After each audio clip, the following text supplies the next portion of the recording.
Je vais vous lire une histoire à propos d'un homme qui était religieux, mais pas un homme de Dieu. Faites attention à ce que j'ai dit. Nous pouvons être religieux sans être des hommes de Dieu. Luc 18, verset 18.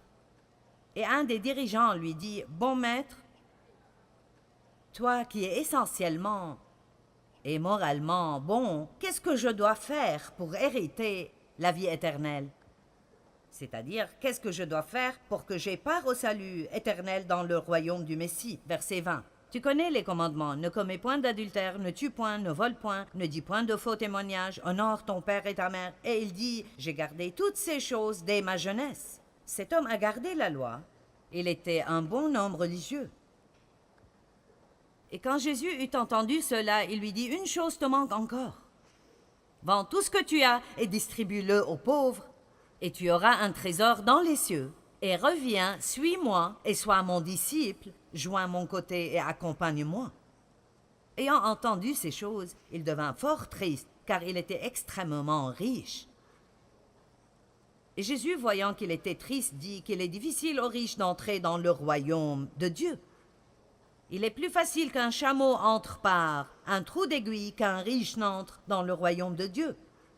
Et ceux qui entendirent cela dirent, « Et qui peut être sauvé ?» Et il dit, « Les choses qui sont impossibles aux hommes sont possibles à Dieu. » Et écoutez, et Pierre dit, j'aime cela, Pierre dit, « Voici, nous avons tout quitté, choses, maison, famille, travail, et nous t'avons suivi. » Et il leur dit, « En vérité, je vous dis qu'il n'y a personne qui ait quitté maison, ou parents, ou frères, ou femmes, ou enfants, pour l'amour du royaume de Dieu, qui ne reçoivent beaucoup plus en ce temps-ci et dans le siècle qui vient, la vie éternelle. » Maintenant, c'est beaucoup de versets, mais laissez-moi résumer cela et vous dire ce que j'ai déduit. Voici cet homme qui a suivi toute la loi. Vous pouvez aller à l'église et avoir votre autocollant. Vous pouvez mettre vos offrandes et assister à la porte. Nous faisons tant de choses juste à cause des directives et des règles et ce que nous pensons que nous devons faire. Ça ne veut pas dire que nous avons des mauvais cœurs, mais maintenant Jésus vient et il n'essayait pas de prendre tout l'argent que cet homme possédait. Quand vous lisez aux gens ce verset à propos de donner ce que nous possédons aux pauvres, c'est juste comme...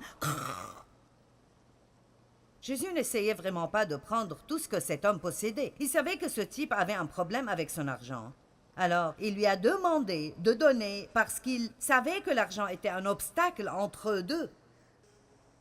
Donc, parfois, Dieu va devoir nous secouer dans une zone qui est un peu trop importante pour nous. Et il y a un peu de secouement qui va devoir se passer pour voir si nous devons abandonner une chose. Est-ce qu'on pourrait le faire si on devait le faire pour l'amour de Dieu? Et si le jeune homme l'aurait fait, Jésus dit à ses autres disciples qui ont dit « Bien, nous avons abandonné ceci et cela, et nous ?» Et il a dit « Vous n'abandonnez jamais rien sans obtenir quelque chose de beaucoup mieux dans cette vie et obtenir quelque chose dans le monde à venir. » Alors je ne peux même pas imaginer ce que cet homme aurait eu s'il avait fait ce que Dieu lui avait demandé de faire et avait dit « C'est à toi, Dieu. Si tu le veux, cet argent n'est pas aussi important pour moi que tu l'es. Si tu le veux, le voici. » Je veux dire que cet homme aurait reçu beaucoup plus avec joie. Mais comme cela était, il a gardé l'argent qu'il avait sans joie.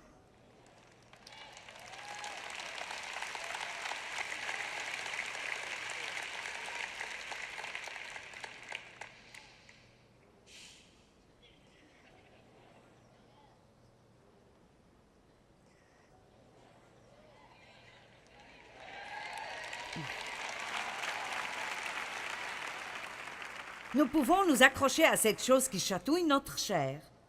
Et nous pouvons la garder et ne pas avoir la joie. Et avoir cette lourde sensation à l'intérieur. Ou nous pouvons sacrifier et laisser notre chair avoir mal.